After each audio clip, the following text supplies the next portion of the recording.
Story start होती है जहां नारुतो, सासुके, साकुरा और काकाशी एक बी रैंक मिशन पर निकलते हैं। मिशन सिंपल होता है, एक रोग निंजा को पकड़ना जो पास के एक छोटे से विलेज में अमीर लोगों के घर चोरी कर रहा था। टीम 7 जैसे उस विलेज में पहुंचती है वो सीधे काम पर लग जाते हैं। काकाशी गाँव के बुढ़ों से बात करता है, साकुरा लोगों की कंडीशन ऑब्जर्व करती है, सासुके छतों पर पेट्रोल करता है और नारुतो इधर उधर पूछताछ करता है और वो सब क्लू ढूंढने में लगे होते हैं। सबको पता चलता है कि चोर रात के अंधेरे में आता है और बिना किसी को चोट पहुंचाए वो सिर्फ अमीर लोगों के घरों को टारगेट करता है। शाम होते ही टीम 7 एक ट्रैप लगाती है। नारुतो जानबूझकर आवाज करता है ताकि चोर अट्रैक्ट हो जाए और जैसे ही एक शैडो मूव करती है सासुके स्पीड से रूट ब्लॉक कर देता है। साकुरा स्लीप चक्र टैग यूज करती है और काकाशी लाइटनिंग फास्ट मूवमेंट से उस रोग निंजा को पकड़ लेता है। मिशन कंप्लीट हो चुका होता है। टीम 7 उस निंजा को बांधकर विलेज से वापस निकालते हैं। नारुतो खुश होता है कि बिना किसी फाइट की मिशन सक्सेसफुल हो गया।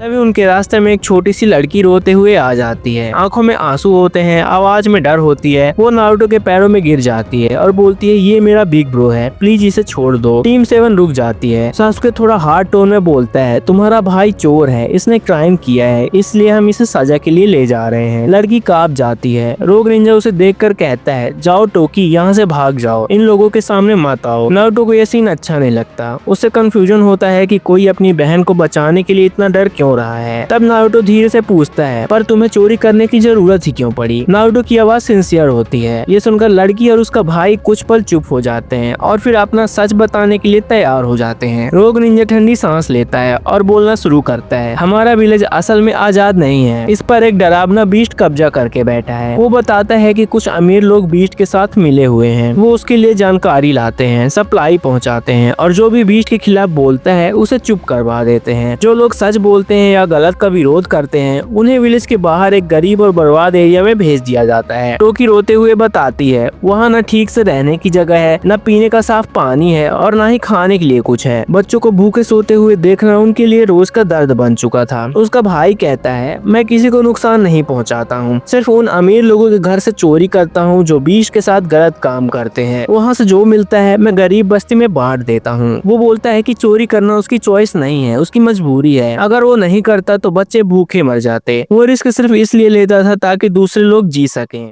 ये सब सुनकर नारुतो की आंखें बाहर आती हैं। साकुरा भी चुप हो जाती है और काकाशी का फेस सीरियस हो जाता है। सासुके जो हमेशा ठंडा रहता था वो भी कुछ कह नहीं पाता। टीम 7 को बड़ा शौक लगता है क्योंकि उन्हें कभी इस बीस्ट या विलेज की सच्चाई के बारे में रिपोर्ट में कुछ नहीं मिला था। ये बात विलेज से बाहर कभी पहुंची ही नहीं थी। अमीर लोग और बीस्ट ने मिलकर सब कुछ दबा दिया था। नारुतो गुस्से में बोलता है, अगर ये सच है तो हम तुम्हें चोर नहीं मान सकते हैं, गलत तो कुछ और ही हो रहा है। इसी पल नारुतो के मन में एक डिसीजन आता है कि वो इनजस्टिस को अनदेखा नहीं करेगा। देन टोकी और उसके भाई की पूरी कहानी सुनने के बाद नारुतो बिल्कुल इमोशनल हो जाता है। उसे अपना बचपन याद आ जाता है जब वो भी अकेला और बेसहारा महसूस करता था। नारुतो क्लेंच्ड फिस्ट के साथ बोलता है, मैं ये सब गलत होने नहीं दूंगा, हमें लोगों की हेल्प करनी चाहिए। वो तुरंत काकाशी सेंसे के पास जाकर अपनी बात रखता है। नारुतो बोलता है कि ये सिर्फ एक चोर को पकड़ने का केस नहीं है, बल्कि पूरा विलेज किसी डरावने बीस्ट के डरावने शासन में जी रहा है। पर साकुरा थोड़ा हेजिटेट होती है और बोलती है, नारुतो ये हमारा मिशन नहीं है, हमें सिर्फ रोग निंजा को कैप्चर करके ली विलेज वापस लौटना चाहिए। उसे डर होता है कि बिना ऑफिशियल ऑर्डर के एक्शन लेना टीम 7 के लिए रिस्की हो सकता है। नारुतो थोड़ा गुस्सा भी होता है पर चुप रहता है। तब सासुके आगे बढ़कर बोलता है, साकुरा ठीक कह रही है कि ये हमारा मिशन नहीं है, पर इसका मतलब ये भी नहीं है कि हम आंखें बंद करके सब देखें। यहाँ जो हो रहा है वो गलत है। काकाशी सबकी बात शांत होकर सुनता रहता है। थोड़ी देर तक वो कुछ नहीं बोलता, फिर धीरे से कहता है, कभी कभी निंजा को ऑर्डर से ज्यादा खुद की इच्छा भी सुननी पड़ती है। ये सुनते ही नारुतो के चेहरे पर उम्मीद आ जाती है। काकाशी बोलता है कि बिना होकागे की अप्रूवल के वो ऑफिशियली एक्शन नहीं ले सकते, लेकिन अगर ये केस विलेंस और इनोसेंट लोगों से जुड़ा है तो वो इसे अनऑफिशियल मिशन की तरह हैंडल कर सकते हैं।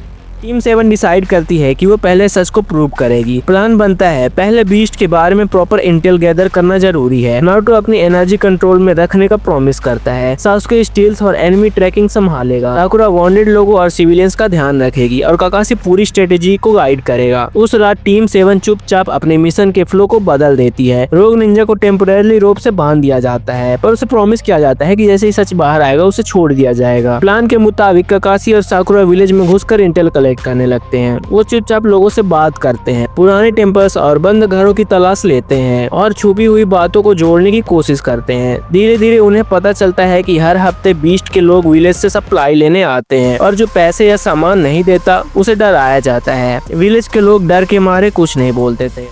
इसी वक्त आसमान अचानक काला पड़ जाता है, जोरदार हवा चलने लगती है। नारुतो और सासुके ऊपर देखते ही रह जाते हैं। बादलों को चीरते हुए एक ह्यूज ड्रैगन नीचे उतरता है। लोग चीखने लगते हैं। ये होता है king of the beast Kaido. उसका ड्रैगन फॉर्म और आग उगलती आंखें पूरे आसमान को डरावना बना देती हैं। काइडो लैंड करते ही काकाशी और साकुरा को नोटिस कर लेता है। ड्रैगन किंग तुरंत समझ जाता है कि दोनों ली विलेज के निंजा हैं। वो एकदम गुस्से में बोलता है, यहाँ क्या ढूंढ रहे हो, और बिना टाइम वेस्ट किए वो सीधा फायर ब्रश अटैक छोड़ देता है। आग की लहर सीधी जमीन को चीरकर उनकी तरफ बढ़ती है। काकाशी साकुरा को धक्का देकर साइड में हटा देता है। ब्लास्ट मिस तो हो जाता है पर बहुत नजदीक से। ये सीन देखते ही नारुतो का सब्र टूट जाता है। उसका गुस्सा और फ्रस्ट्रेशन फूट पड़ता है। उसका टेल्ड बीस्ट चक्र लीक होने लगता है। लाल एनर्जी पूरे शरीर के आसपास घूमने लगती है। नारुतो एक ही जंप में काइडो की तरफ बढ़ जाता है और बिना सोचे सीधा अटैक कर देता है। थोड़ी देर तक जोरदार बैटल होती है। नारुतो अपने रासेंगन क्लोन्स और चक्र ब्लास्ट से अटैक करता है, लेकिन काइडो की पावर बहुत ज्यादा होती है।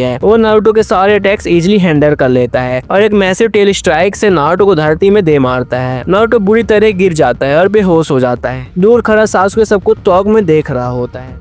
नारुतो के होश आने पर अंधेरा महसूस होता है। उसकी आंखें धीरे धीरे खुलती हैं और वो खुद को एक ठंडी पत्थर की बनी हुई स्टोन ग्राउंड प्रिजन में पाता है। उसके हाथ पांव चक्रा सीलिंग चैन से बंधे हुए होते हैं, जिस वजह से वो चक्रा यूज नहीं कर पाता। नारुतो को समझने में थोड़ा वक्त लगता है कि उसे काइडो ने कैप्चर कर लिया है। तभी उसके पास वाली अंधेरे सेल से एक बुड्ढे की आवाज आती है, लगता है तू भी ये ड्रैगन का शिकार बन गया लड़के। नारुतो मुड़कर देखता है और वहाँ एक बुढ़ा समुराई बैठा होता है। उसके लंबे सफेद बाल होते हैं, चेहरा झुर्रियों से भरा हुआ होता है पर आंखों में अभी भी एक चमक होती है। धीरे धीरे दोनों बात करने लगते हैं। नारुतो उसे अपनी पूरी कहानी बताता है। सामुराई ध्यान से सुनता है और फिर बोलता है, तू लकी है नारुतो, क्योंकि काइडो को हराने का तरीका मुझे पता है। वो बताता है कि काइडो को सिर्फ निंजुत्सु या स्ट्रेंथ से नहीं हराया जा सकता, उसे सिर्फ स्वॉर्ड से कट लगाकर ही डिफीट किया जा सकता है, लेकिन स्वॉर्ड भी कोई नॉर्मल नहीं होनी चाहिए। सामुराई बताता है कि उसकी एक लेजेंडरी स्वॉर्ड एन्मा है, जो इसी प्रिजन के किसी छुपे हुए सेक्शन में रखी हुई है। इसी स्वॉर्ड से उसने कई साल पहले काइडो पर एक गहरा कट मारा था, पर बूढ़े होने और स्टेमिना कम होने की वजह से वो फाइट कंटिन्यू नहीं कर पाया। सामुराई एन्मा की पावर बताता है, ये स्वॉर्ड वॉरियर के शरीर से चक्र खुद एब्जॉर्ब करती है और उसे एक भयानक डिस्ट्रक्टिव फोर्स में बदल देती है। अगर स्वॉर्ड चलाने वाला चक्र कंट्रोल ना कर पाए तो एन्मा उसको ही सुखा सकती है। नारुतो ये सुनता है और सीरियस हो जाता है। वो गुस्से में बोलता है, चाहे कुछ भी हो जाए, मैं इस स्वॉर्ड को कंट्रोल करके काइडो को हराऊंगा। नारुतो बिना वक्त गवाए प्रिजन से निकलने का प्लान बना लेता है। अपनी चक्र कंट्रोल ट्रेनिंग याद करते हुए सीलिंग चेन्स को धीरे धीरे लूजन करता है। अपना चक्र एक ही पॉइंट पर फोकस करता है और एक जोरदार झटके से उन्हें तोड़ देता है।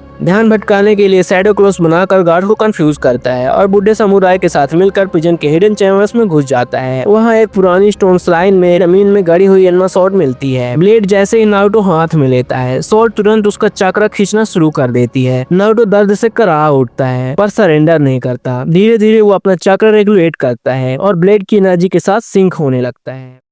प्रिजन से बाहर निकलते ही बुढ़ा समुराई नारुतो को ट्रेनिंग स्टार्ट करवा देता है। रोज सुबह स्टंट ड्रिल्स, स्टैंस प्रैक्टिस और शॉर्ट स्विंग्स होते हैं। पहले नारुतो एन्मा को सिर्फ कुछ सेकंड ही कंट्रोल कर पाता था, लेकिन दिन गुजरते जाते हैं और वो अपनी स्टेमिना बढ़ाता जाता है। वो सीखता है कि कैसे अननेसेसरी चक्रा वेस्ट ना करे और सिर्फ ब्लेड के पॉइंट पर पावर फोकस करे। नारुतो स्वेट और ब्लड बहाकर खुद को मार्शल डिसिप्लिन में डालता जाता है। इसी बीच टीम 7 भी नारुतो को ढूंढते हुए उस एरिया तक पहुंच जाती है। काकाशी नारुतो को जिंदा देखकर रिलीफ करता है। साकुरा तुरंत उसके वॉन्ड्स हील करती है। सासुके चुपचाप नारुतो के हाथों में एन्मा देखकर समझ जाता है कि नारुतो अब किसी नए रास्ते पर आ गया है। सामुराई पूरी टीम को सिचुएशन समझाता है और नारुतो की ट्रेनिंग और इंटेंस कर देता है। सासुके स्पैरिंग पार्टनर बन जाता है। काकाशी स्ट्रेटेजी रिव्यू करता है और साकुरा नारुतो की स्टैमिना रिकवरी हैंडल करती है। अब नारुतो सिर्फ निंजा नहीं रहा था, वो एक स्वॉर्ड वॉरियर बन गया था। काइडो तक पहुंचने से पहले टीम 7 एक फाइनल प्लान बनाती है। बूढ़ा समुराई हर किसी को उनका रोल समझाता है। नारुतो को सीधे काइडो से से 1-on-1 फाइट करनी थी, जबकि सासुके काइडो के कमांडर्स और गार्ड्स को हैंडल करेगा। साकुरा वांटेड विलेजेस और टीम 7 के मेंबर्स को हील करेगी और काकाशी बैटलफील्ड के ऊपर से पूरी सिचुएशन मॉनिटर करते हुए सपोर्ट और बैकअप प्रोवाइड करेगा। सामुराई नारुतो के साथ रहेगा जब तक नारुतो पूरी तरह कॉन्फिडेंट न हो जाए। नारुतो की ट्रेनिंग और इंटेंस हो जाती है। वो रोज एनमा के साथ प्रैक्टिस करता है, जैसे 1000 स्विंग्स, स्टैमिना होल्ड्स और चाक्रा कंट्रोल। कभी कभी एनमा नारुतो के चाक्रा हाथ से ज्यादा खींच लेती है और नारुतो थक कर गिर जाता है, लेकिन वो फिर भी उठकर खड़ा हो जाता है। सामुराई उसे एक बात समझाता है, स्वॉर्ड स्ट्रेंथ से नहीं कंट्रोल से चलती है। धीरे धीरे नारुतो अपने चाक्रा को ब्लेड के साथ परफेक्ट बैलेंस में लाता है। अब वो एनमा को स्टेबल होल्ड कर सकता है बिना कोलैप्स किए। सासुके नारुतो के साथ ट्रेनिंग करता है और फायर चक्र इन्फ्यूज अटैक से नारुतो को प्रेशर टेस्ट देता है। काकाशी स्ट्रेटेजी समझाता है और साकुरा नारुतो की फिजिकल लिमिट को मॉनिटर करती है।